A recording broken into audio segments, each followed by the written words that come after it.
ഇപ്പോൾ ഞങ്ങൾ പറഞ്ഞു തെരഞ്ഞെടുപ്പ് കാലത്ത് അനാവശ്യമായ സമ്മർദ്ദം ഈ SITയുടെ മീതെ മുഖ്യമന്ത്രിയുടെ ഓഫീസിൽ നിന്നുണ്ടായി എന്നൊരു ആരോപണം ഞങ്ങൾ ഉന്നയിച്ചു. ഇത് മന്ദഗതിയിലായി, അതുകൊണ്ട് അന്വേഷണം അത് ഹൈക്കോടതി ശരിവെച്ചു. പ്രതിപക്ഷം ഉന്നയിച്ച ആരോപണം ശരിയാണെന്ന് പറഞ്ഞു. ഗുരുതരമായ ആരോപണം ഉന്നയിക്കുകയാണ്. മുഖ്യമന്ത്രിയുടെ ഓഫീസ് വഴി 2 മുതിർന്ന IPS ഉദ്യോഗസ്ഥന്മാർ വലിയ സമ്മർദ്ദമാണ് SITയുടെ മീതെ ചെലുത്തുന്നത്.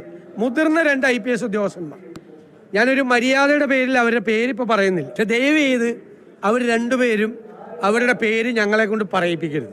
മുഖ്യമന്ത്രിയുടെ ഓഫീസ് ചുമതലപ്പെടുത്തിയ 2 മുതിർന്ന IPS ഉദ്യോഗസ്ഥർ SITയുടെ മീതെ, SITയിലെ ഉദ്യോഗസ്ഥന്മാർക്ക് മീതെ അനാവശ്യമായ സമ്മർദ്ദം ചെലുത്തുകയും അവരെ സ്വാധീനിക്കാൻ ശ്രമിക്കുകയും ചെയ്യുക. ദയവ് ചെയ്ത് അവരതിൽ നിന്ന് പിന്മാറണം. മുഖ്യമന്ത്രിയുടെ ഓഫീസും പിന്മാറണം. ഇല്ലെങ്കിൽ ഞങ്ങൾ അവരെ ഈ 2 മുതിർന്ന 2 IPS ഉദ്യോഗസ്ഥരുടെ പേര് വിവരം വെളിപ്പെടുത്തേണ്ട ഗതികേടിലേക്ക്, പക്ഷേ ഇത് അവർ തുടർന്നാൽ ഉറപ്പായിട്ട് പേര് പറയും. ഈ അന്വേഷണം സത്യസന്ധവും നീതിപൂർവമായ ഒരു അന്വേഷണം നടക്കണം. ഇത് അയ്യപ്പൻ്റെ സ്വർണം കവർന്നെടുത്ത കേസാണ്. ഞങ്ങൾ സൂക്ഷ്മതയോടുകൂടി നിരീക്ഷിക്കും. എവിടെ പാളിച്ച വന്നാലും അവിടെ